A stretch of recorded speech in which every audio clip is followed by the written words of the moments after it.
안녕하십니까, 공수처장입니다. 공수처가 2021년 1월에 출범해서 이제 3년 가까이 됩니다만 공수처에 대해서 잘 모르시는 분도 많고 오해하시는 분도 많고 해서 오늘 간략하게 말씀을 드리겠습니다. 제가 이제 말씀드릴 순서는요, 공수처의 상징 CIA에 대해서 말씀을 드리고, 공수처법의 제정 과정, 공수처 제도의 개요, 공수처의 수사 대상과 권한에 대해서, 그리고 마지막으로 이제 공수처 제도의 문제점이랄까요? 그리고 이제 시사점 정리해서 말씀을 드리겠습니다.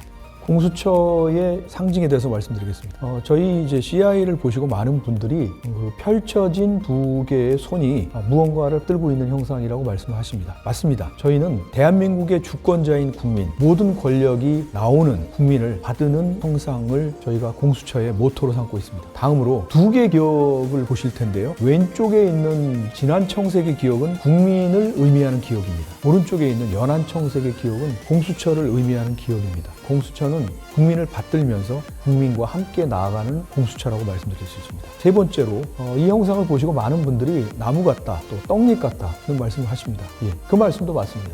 공수처는 부패 없는 세상, 청렴한 세상, 새로운 세상을 향해서 뻗어나가는 나무를 형상화한 것이다, 이렇게 말씀드릴 수 있습니다.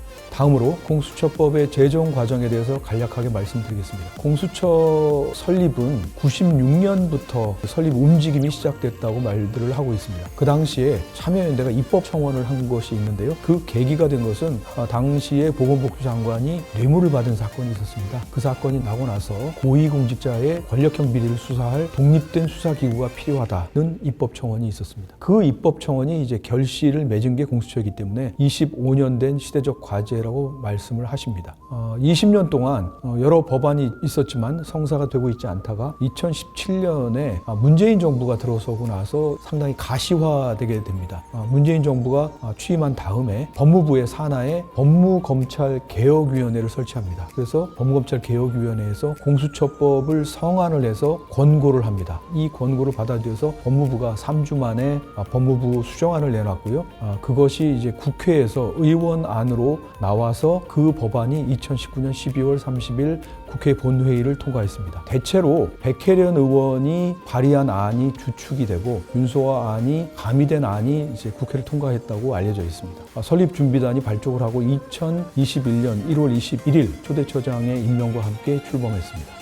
다음으로 공수처 역할은 고위공직자나 그 가족의 권력형 부패 범죄를 독립적이고 중립적으로 수사한다는 데 있습니다. 그래서 국가의 투명성을 제고하고 공직사회의 신뢰를 제고한다는 이제 기능을 수행하는 것입니다. 다음으로 공수처의 조직과 인원에 대해서 말씀드리겠습니다. 공수처의 조직은 간단합니다. 처장과 차장이 있고 산하에 수사부서들이 4개 부서가 있고요. 왼쪽에 행정부서가 있습니다. 저희 인력은 처차장을 제외하고 검사가 23명, 그 다음에 수사관이 40명, 행정인력이 20명으로 이 인원들이 공수처법에 명시되어 있습니다. 그래서 인력 증원을 하려면 공수처법이 개정되어야 됩니다. 공수처의 수사 대상과 권한에 대해서 말씀을 드리겠습니다. 공수처의 수사 대상은 우리나라의 고위공직자들인데요. 입법, 사법, 행정의 고위공직자들입니다. 먼저 입법부를 말씀드리면 입법부의 국회의장과 국회의원 전원이 저희 수사 대상입니다. 두 번째로 사법부의 경우 우리나라 사법부가 최고법원이 대법원과 헌법재판소로 되어 있지 않습니까? 대법원의 대법원장과 대법관, 그다음에 헌법재판소의 헌법재판소 소장과 재판관이 저희 수사 대상이고요. 판사의 경우에는 전원이 저희 수사 대상입니다. 그다음에 행정부의 경우에는 대통령과 국무총리, 그 다음에 국무위원, 정부 각 부처의 장차관, 권력기관이라고 하는 이제 대통령실, 감사원, 국세청, 검찰청 같은 경우에 검사 전원이 수사 대상이고요. 말씀드린 권력기관 같은 경우에 3급 이상이 저희 수사 대상입니다. 그 다음에 기소 대상 같은 경우에는 수사 대상 중에서 판검사, 경찰관 중에서 고위직 경찰관, 경무관 이상이 저희 기소 대상입니다. 그래서 수사권과 기소권이 이원화되어 있다.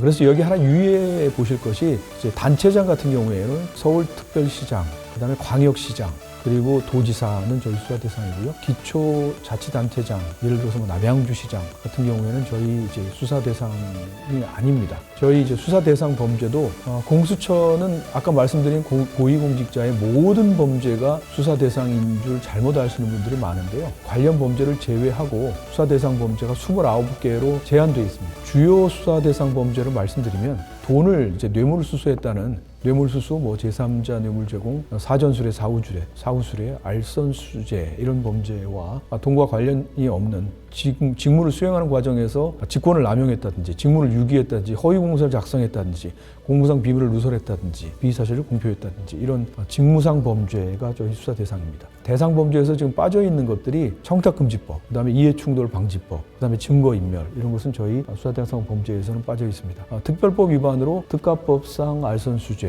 그다음에 변호사법 위반은 공무원이 취급하는 사무에 대해서 알선 청탁한다는 명목으로 금품을 수수하는 경우, 정치자금법 부정수수, 국정원법상 직권남용, 정치관여, 국회에서의 위증 이런 것들이 저희 수사 대상 범죄입니다. 수사 대상 범죄가 상당히 제한되어 있다. 그다음에 관련 범죄인데요. 형법상의 공범관계, 교사범, 방제범 이런 것들이 저희 관련 범죄고요. 뇌물을 받은 사람이 있으면 준 사람이 있지 않습니까? 뇌물을 준 사람에 대한 수사, 당연히 저희 이제 관련 범죄이고요. 마지막으로 공수처가 인지한 범죄인데요. 이것은 공수처가 수사 과정에서 인지한 그 범죄와 직접 관련성 있는 범죄로서 당의 고위공직자, 그 고위공직자가 범한 죄가 저희 이제 관련 범죄로 제한적으로 들어 있습니다. 그래서 저희 이제 관련 범죄가 상당히 제한적이라는 걸 기억해 두시면 되겠고요.